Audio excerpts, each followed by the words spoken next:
Everyone, इस video में हम करेंगे क्लास 8 का chapter first the best Christmas present in the world के question answer. So let's start. पहले हम करेंगे comprehension check 1। Question, what did the author find in a junk shop. Junk shop में ऑथर को क्या मिला। Answer, the author found a very old 19th century roll top desk in a junk shop. तो author को एक 19th century का role top desk मिला था जंक शॉप में, और जो कि ओक का बना हुआ था और वो बहुत ही बुरी कंडीशन में था। Question 2, what did he find in secret drawer. तो उसने सीक्रेट जो ड्रॉर था उसमें क्या मिला। Who do you think had put in their. और आपको क्या लगता है कि किसने यहाँ पे रखा होगा। तो जो सीक्रेट ड्रॉर था, जो सीक्रेट डेस्क था, उसमें उनको जो ऑथर है उसको क्या मिला, एक स्मॉल टीन का बॉक्स मिला और जिसमें एक लेटर था। और हमें ऐसा लगता है कि जो ये लेटर है, ये रोल टॉप डेस्क में जो लेटर है ये इसके ऑनर ने रखा होगा वहाँ पे। अब कंप्रीहेंशन चेक 2 में आ जाते हैं। Question first, who had written the letter to whom and when. अब जो वो जो बॉक्स था टीन के, उसमें लेटर था, तो लेटर किसने लिखा था और किसके के लिए लिखा था और कब लिखा था। आंसर है जॉन मैकपर्सन, ये जो कि कैप्टन है ब्रिटिश आर्मी का, उसने ये लेटर लिखा था 26 दिसंबर 1914 में अपनी वाइफ कॉनी के लिए। Question 2, why was the letter written, what was the wonderful thing that had happen. तो जो लेटर था तो वो क्या लिखा था और क्या वंडरफुल चीज़ें हुई थी। तो आंसर है the letter describe a wonderful event. जो लेटर है वो एक वंडरफुल इवेंट को डिस्क्राइब करता है कि ब्रिटेन आर्मी और जर्मनी आर्मी जो कि एक दूसरे से लड़ाई कर रहे थे, वो उन्होंने साथ में क्रिसमस मनाया। Question 3, what job did Hans Wolf and Jim Macpherson have when they were not soldiers. तो जो हैंस और जिम ये दोनों क्या काम करते थे जब ये सोल्जर्स नहीं हुआ करते थे। तो आंसर है कि हैंस वॉल्फ है वो प्ले करता था सेलो इन ऑर्केस्ट्रा, और जिम मैकपर्सन वो एक टीचर था जो ये आर्मी ज्वाइन करने से पहले। Had Hans Wolf ever been a Dorset. क्या हैंस वुल्फ कभी डॉरसेट गया था। वाई डिड ही से ही न्यू इट। वो पर उसने ऐसा क्यों कहा कि वो जानता है। तो आंसर है नहीं, वो कभी वहाँ पे नहीं गया था। वो उसने इसलिए ऐसा कहा क्योंकि जो भी बातें इंग्लैंड के बारे में थी वो सब उसने लर्न किया था स्कूल से, from reading books in English. Question 5, do you think Jim Macpherson came back from the war, how do you know this. तो क्या आपको लगता है जिम मैकपर्सन वॉर से वापस आया, और आपको ऐसा कैसे पता, कैसे ये लगा। आंसर है नहीं, जिम मैकपर्सन कभी भी वॉर से वापस नहीं आया। में हो सकता है therefore his wife Connie had preserve his letter. हो सकता है कि उसकी वाइफ कॉनी है, उसने ये उसका लेटर प्रिजर्व किया होगा। Confusion check 3, why did the author go to Bridport. जो ऑथर है वो ब्रिडपोर्ट क्यों गया था। तो आंसर है वो ब्रिडपोर्ट मिलने गया था मिसेस जिम मैकपर्सन से, ताकि वो जिम का लेटर उनको दे सके। Question 2, how old was Mrs Macpherson now, where was she. जो मिसेस मैकपर्सन थी वो कितने साल की थी और वो कहाँ पे रहा करती थी। तो आंसर है वो 101 ईयर्स ओल्ड की हो गई थी और वो अभी नर्सिंग होम में थी। क्वेश्चन, अब आगे हमारे कंप्रीहेंशन चेक, यहाँ पे 3 फिनिश होता है। कंप्रीहेंशन चेक 4th में हम आ गए। Question first, who did Connie Macpherson think her vision was. तो कॉनी ने क्या देखा कि विजिटर, तो कॉनी को क्या लगा कि जो विजिटर कौन है। तो फर्स्ट तो कॉनी मैकपर्सन को लगा कि ये जो विजिटर आया है वो उनके हस्बैंड जिम है। Question 2, which sentence in the text show that the visitor did not try to hide his identity. तो हमें चैप्टर के कौन से सेंटेंस से ये पता चलता है जो विजिटर हैं, जो उनसे मिलने आए थे कॉनी से, वो अपनी आइडेंटिटी नहीं छुपा रहे हैं। आंसर है the sentence which shows that the visitor did not try to hide his identity is. वो कौन सा सेंटेंस है। वो सेंटेंस है I explain about the desk, about how I found it, but I don't think she was listening. अब उन्होंने बोला कि उन्होंने डेस्क के बारे में एक्सप्लेन किया कि हाँ मैंने इसको कहाँ से फाइंड किया था इस लेटर को, तो पर वो कोई भी बात उस वक्त सुन नहीं रही थी। इसलिए हमें पता चलता है कि जो विजिटर है वो अपनी आइडेंटिटी छुपाने की कोई भी कोशिश नहीं कर रहे हैं। यहाँ पे हमारे सारे कंप्रीहेंशन चेक फिनिश होते हैं। अब आगे हम वर्किंग विद द टेक्स्ट के क्वेश्चन आंसर्स में। Question number first, for how long do you think Connie had give Jim letter, give reason for your answer. तो जो कॉनी है वो कितने समय तक जिम के लेटर को रखा था, अपने आंसर रीज़न के साथ दीजिए। आंसर है हमारा, जो कॉनी है उन्होंने जिम का लेटर बहुत लंबे समय तक रखा था। इसलिए ये ऐसा इसलिए था क्योंकि she told the narrator how she read it quit often every day so that she could feel that gym was near her. तो उन्होंने कहा था नरेटर को कि वो किस तरह हमेशा वो उनके लेटर, अपने हस्बैंड के लेटर को पढ़ती है हर रोज़, ताकि उनको लगे कि जिम उनके पास है।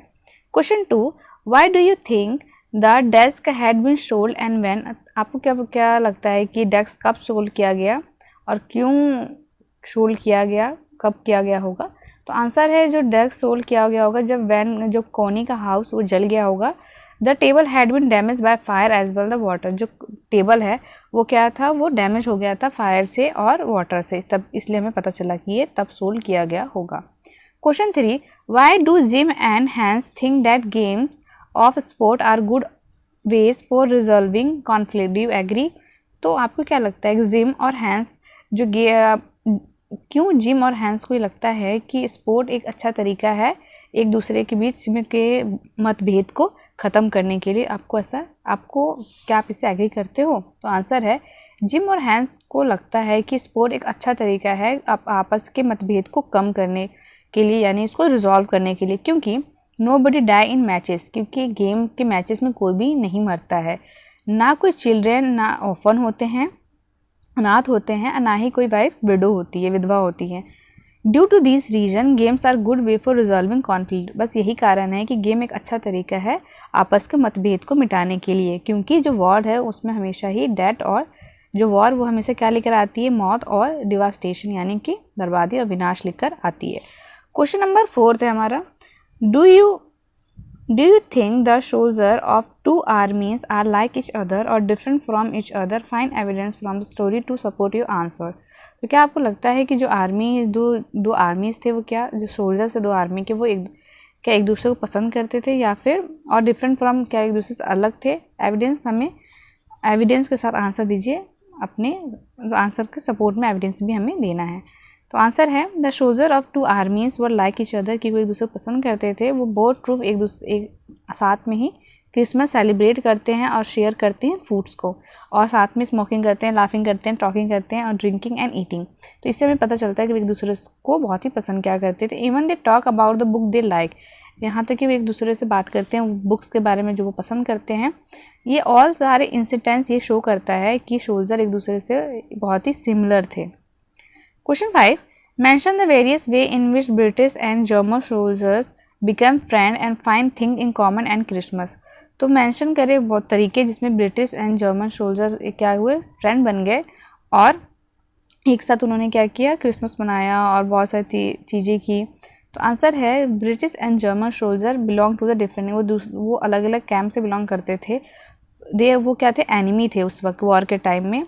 But after all they were human being and therefore he had similar feeling. But in सब के बावजूद भी वो क्या थे, वो एक इंसान थे और उन सब की फीलिंग भी इसलिए सिमिलर थी। इसलिए उन्होंने दे से all festive spirit and the Christmas, इसलिए जब भी फेस्टिवल था क्रिसमस का तो उन्होंने साथ में इसको मिलकर मनाया। They got over hatred and played game, उन्होंने क्या किया, अपनी जो नफरत को उसको हटाते हुए उन्होंने गेम्स खेले और ड्रिंक किया फूड्स का, और एक दूसरे को पसंद ड्रैंक लाइक गुड फ्रेंड्स, और उन्होंने खाना खाया, पानी पिया और ड्रिंक किया जैसे कि वो अच्छे फ्रेंड हो। बोथ हेटेड वॉर, दोनों ही जो ग्रुप थे या ब्रिटिश और जर्मन आर्मीज दोनों ही वॉर से नफरत करते थे और दोनों ही बहुत ही ज़्यादा ही एक्साइटेड थे, बहुत ही ज़्यादा ही एंशियस थे कि वो घर वापस जाए, अपने फैमिली के पास वापस जाए और at the end of the war ख़त्म हो जाए, तो वो ऐसा कर पाए। Question 6, what is Connie's Christmas present, why it is the best Christmas present in the world. Connie का क्रिसमस प्रेजेंट क्या था और क्यों कहा गया है कि ये उसका बेस्ट क्रिसमस प्रेजेंट है इन द वर्ल्ड में। Answer, Connie thought that gym had come back from the war, Connie को लगा, जो जिम की वाइफ थी, कि जिम वापस आ गए हैं वॉर से। She मिसटुक the author for gym, author को वो उन्होंने उनसे गलती हो गई, उन्होंने ऑथर को क्या समझ लिया, जिम समझ लिया था।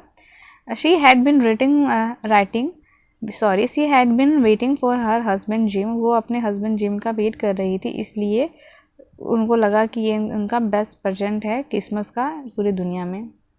Question 7, do you think the title of the story is suitable for it? Can you think of any other title? तो क्या आपको लगता है जो स्टोरी का टाइटल है बिल्कुल सही है, या फिर आप कोई और टाइटल इसको देना चाहेंगे? क्या आप कोई और टाइटल इसके बारे में सोच सकते हैं? तो आंसर हमारा है येस, द स्टोरी का जो टाइटल है बिल्कुल ही सुटेबल है। The spirit of the Christmas is a theme that prevail the through out the story, जो इसका थीम था क्रिसमस का, ये पूरी स्टोरी में ही हमें दिखाया गया है। It was the Christmas day the middle of the raging war that too made peace. तो ये क्रिसमस का डे ही था जहाँ पे दो वॉर करने वाले ट्रूप, ब्रिटिश और जर्मन आर्मी ने साथ में पीस स्थापित की। The moment of the peace that the soldiers share with each other the was the best Christmas present for them. और उन्होंने ये पीस स्थापित करना ही सोल्जर के बीच में उन्होंने एक दूसरे के साथ काफ़ी कुछ शेयर किया, तो यही एक बेस्ट क्रिसमस प्रेजेंट था उनके लिए। The alternate title of the story could be war and the peace for the Christmas gift. तो दूसरा जो अल्टरनेट हो सकता है स्टोरी की, अल्टरनेट हम टाइटल भी स्टोरी का बता सकते हैं, ये हो सकता है पीस, वॉर एंड पीस, या फिर हो सकता है क्रिसमस गिफ्ट। बट जो हमारा पहले का जो टाइटल हमारी स्टोरी में दिया गया है वो बेस्ट टाइटल है। तो यहाँ पे चैप्टर फिनिश होता है। तो यहाँ पे हमारा चैप्टर ये फिनिश होता है। I hope you like it. Please like and subscribe my channel. Thanks for watching.